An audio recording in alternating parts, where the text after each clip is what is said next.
आज हम एक न्यू कोरियन ड्रामा एक्सप्लेन करने वाले हैं जिसका नाम माय यूथ है।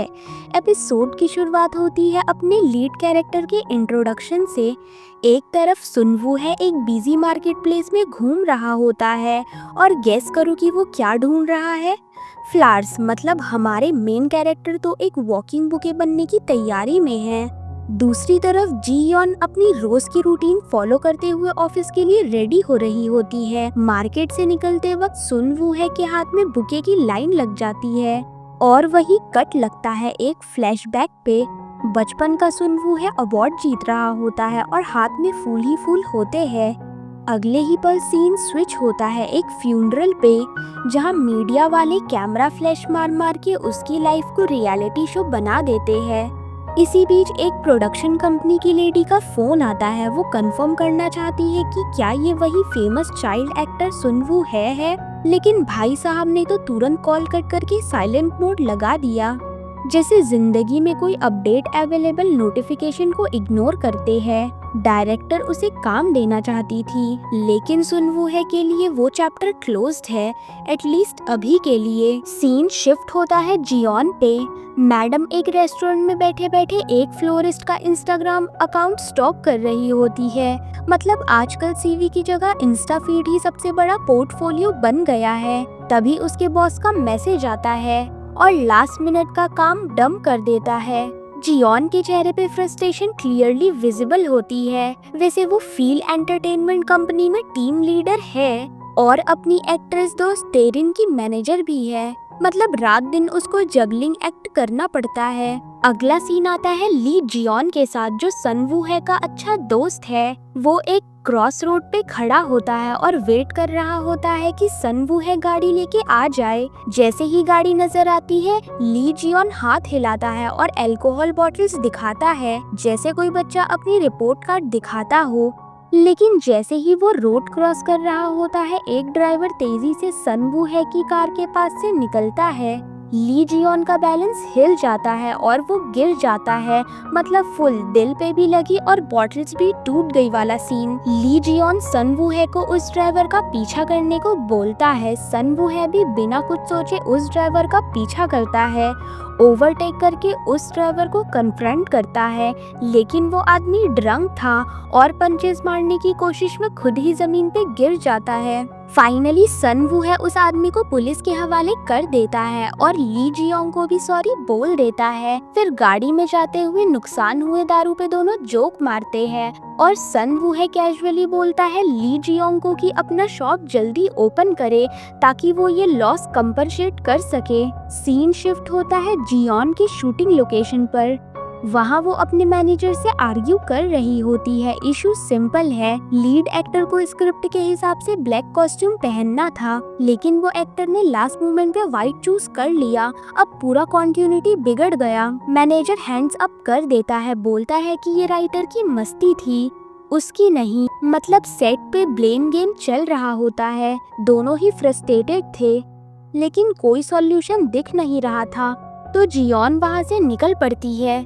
काम के टेंशन के बाद जियॉन सीधा कैंडो क्लास चली जाती है अपनी भड़ास निकालने।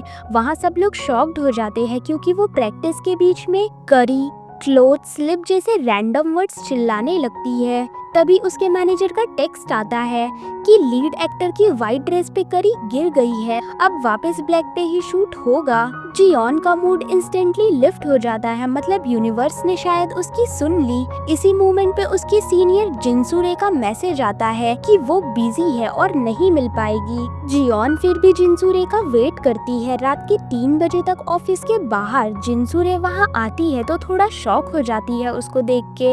और यही एक ट्विस्ट खुलता है, जिनसूरे वही डायरेक्टर है जिसने पहले सनवू को फोन किया था। जियॉन कैजुअली जिनसूरे को रिक्वेस्ट करती है कि उसके लिए एक प्रोडक्शन डायरेक्टर से बात कर दे, लेकिन जिनसूरे बताती है कि डायरेक्टर अभी एक नोवेलिस्ट के पीछे पड़ा है।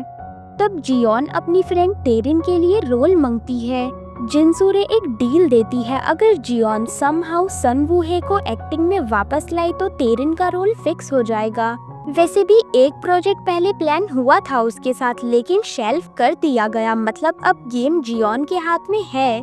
अगले दिन जियोन तेरिन को ये पूरी बात बताती है और साथ ही इंस्टा पे स्टॉक करके एक फ्लोरिस्ट अकाउंट दिखाती है जिसमें उसे लगता है कि शायद यही सनवू है का है। तेरिन सजेस्ट करती है कि अगर जियोन उससे मिलने जा रही है तो अपनी असली आइडेंटिटी रिवील ना करे, क्योंकि स्कूल डेज में जियोन ने उसके साथ अच्छा बिहेव नहीं किया था। जियोन खुद भी ये चीज एग्री करती है, क्लियरली गिल्ट बैगेज अभी तक कैरी कर रही है। एक फ्लैशबैक में हम देखते हैं कि यंग जियोन सनवू है को गुस्से में चिल्लाकर बोलती है कि उससे कभी दोबारा मत मिलना, मतलब पास्ट में कुछ तो बड़ा ड्रामा हुआ था जो अभी स्लोली अनफोल्ड होगा। प्रेजेंट में जियोन जाती है सनवू है के फ्लावर शॉप में। शॉप इनिशियली क्लोज्ड होता है लेकिन पीछे से सनवू है एक प्लांट लेके एंट्री करता है। दोनों का आई कांटेक्ट होता है और एकदम ऑकवर्ड साइलेंस हो जाता है। फाइनली जियोन बोल देती है कि वो प्लांट लेने आई है। सनवू है उसे शॉप में वेलकम करता है। जियोन सोचती है कि शायद उसने उसे पहचाना नहीं, लेकिन जैसे ही सनवू है उसका नाम लेता है सब क्लियर हो जाता है। उसको सब कुछ अभी भी याद है। जियोन बिना टाइम वेस्ट किए अपना पर्पस बता देती है। तेरिन के साथ एक शो का प्रपोजल ओल्ड सिटकॉम के नॉस्टैल्जिया एंगल पे दोनों एक्स चाइल्ड एक्टर को रियलिटी शो में दिखाने का प्लान था। सनवू है पहले तो याद ही नहीं कर पाता कि तेरिन कौन है और फिर सीधा मना कर देता है। उसका कहना है कि वो अब अपनी रियल लाइफ में बिजी है। जियोन डायरेक्टली पूछती है कि क्या उसका रिफ्यूजल उसके वजह से है क्योंकि स्कूल डेज में उसने उसे बुरा ट्रीट किया था। सनवू है स्माइल करके काउंटर करता है कि क्या सच में जियोन ने उसे बुरा ट्रीट किया था। वो उसके लिए एक हाउस प्लांट और कैक्टस पैक करके पोलाइटली अलविदा बोलता है। वापस जाते टाइम जियोंग जिनसूरे को कॉल करके बताती है कि सनवूहे ने प्रपोजल रिजेक्ट कर दिया। जिनसूरे गुस्सा होती है कि वो उसको बिना बताए वहाँ क्यों गई, लेकिन जियोन उसका एड्रेस देने से भी मना कर देती है क्योंकि उसने ऑलरेडी ऑफर रिफ्यूज कर दिया। ऑफिस में जियोन एक नोवेलिस्ट जिनवू यंग की किताब पढ़ रही होती है। ये वही नोवेलिस्ट है जिसके पीछे प्रोडक्शन डायरेक्टर यू जेई पड़ा है। उसे लगता है कि शायद नोवेलिस्ट पेट नेम यूज कर रहा है और सडनली उसे कुछ रियलाइज होता है। घर जाके वो जब अपना एक पुराना कार्डबोर्ड बॉक्स निकालती है, हम लोग देखते हैं कि वहाँ लेटर्स और रैंडम स्टफ पड़े होते हैं। वहीं एक बुक मिलती है जो कभी सनवूहे ने दी थी और ऑथर का नाम जिनवू यंग, मतलब क्लियर हो जाता है कि असली नोवेलिस्ट सनवू है ही है। जियोंग ये भी रियलाइज करती है कि सनवूहे के पास अभी तक वो ब्रेसलेट भी है जो उसने स्कूल टाइम में दिया था, मतलब कनेक्शन अभी भी कहीं ना कहीं अलाइव है। इधर सनवूहे भी अपने दिमाग से जियोन की यादों को नहीं निकाल पा रहा। लगता है उनकी स्कूल टाइम की स्टोरी क्लियरली काफी डीप रही है। अगला सीन जियोन की ऑफिस का होता है।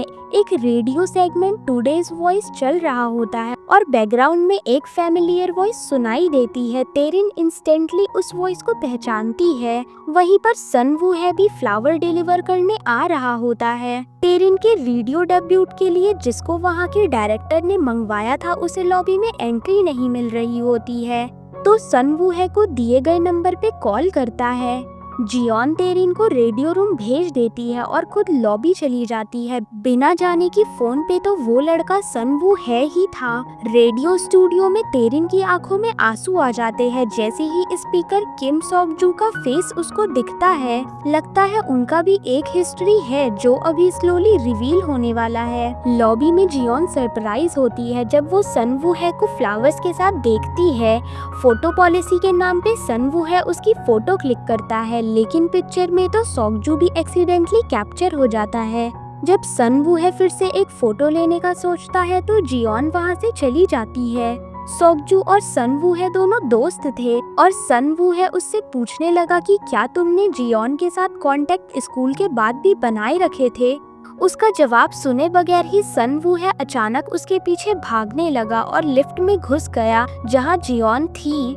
लिफ्ट में दोनों की ऑकवर्ड बट क्यूट कॉन्वर्सेशन होती है जिसमें सनवूहे उसे कैक्टस केयर टिप देता है और उसके हाथ में डूडल तक बना देता है और कैजुअली बोलता है कि कभी कॉल कर लेना, चाहे कैक्टस के लिए या खुद के लिए। हिंट क्लियर था, बस जियोन को डिकोड करना था। जियोन एक बैंडेड देती है और हु करके चली जाती है। ये वही पुराना बचपन वाला जेस्चर था। सनवू है क्लियरली नॉस्टैल्जिया ट्रिप पे चला जाता है।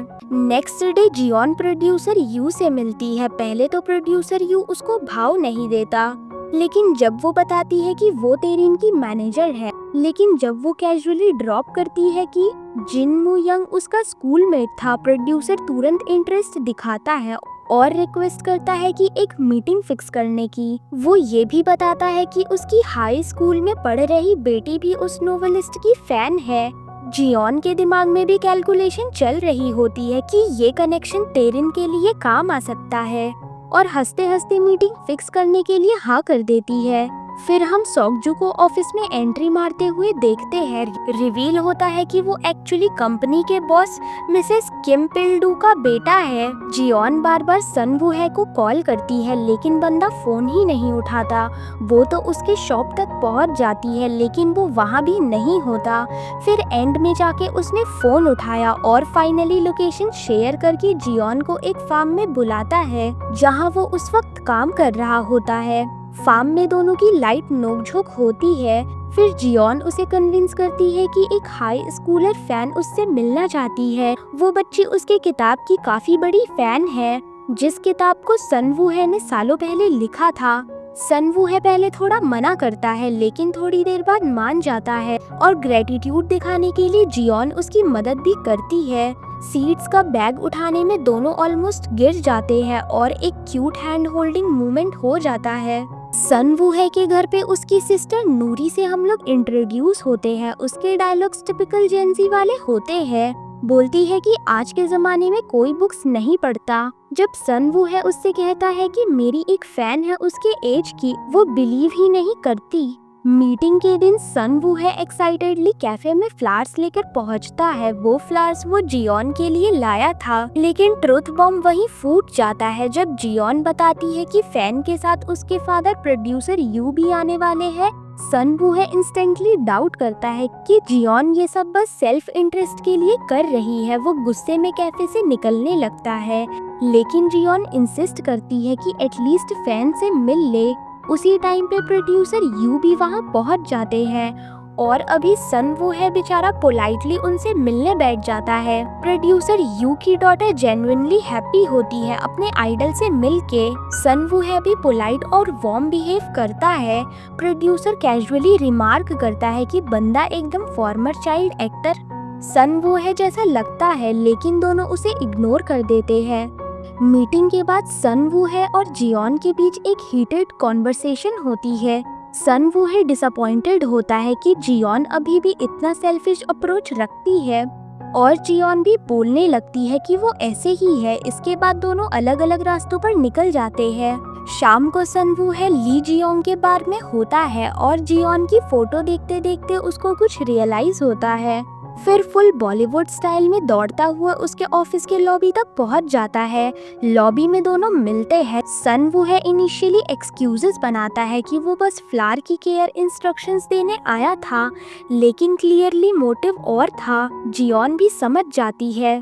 बॉस मिसेस किम वहाँ से गुजरती है और वो सनवू को ऑलमोस्ट रिकॉग्नाइज कर लेती है, लेकिन जियोन उसे कॉर्नर में खींचकर बचा लेती है। इसमें उसकी स्लीव्स फट जाती है। फाइनली सनवू क्लियरली बोल देता है कि अब उन लोग को स्ट्रेंजर्स बनने का नाटक बंद करना चाहिए और फ्रीली मिलना स्टार्ट करना चाहिए, और फिर उसको एकदम वार्म हग दे देता है। जियोन शॉक हो जाती है, लेकिन जब सनवू जाने लगता है उसको डिनर और ड्रिंक्स के लिए इनवाइट करके, जियोन कहती है कि वो लोग अभी 19 साल के नहीं रहे। और इसी के साथ हमारे फर्स्ट एपिसोड की एंडिंग यहीं पर हो जाती है। एक perfect combo of nostalgia, unresolved past और नई शुरुआत की हिंट्स। मतलब अब व्यूअर्स के दिमाग में एक ही सवाल है, स्कूल टाइम में एग्जैक्टली क्या हुआ था जो अब दोनों की जिंदगी पे इतना गहरा असर डाल रहा है।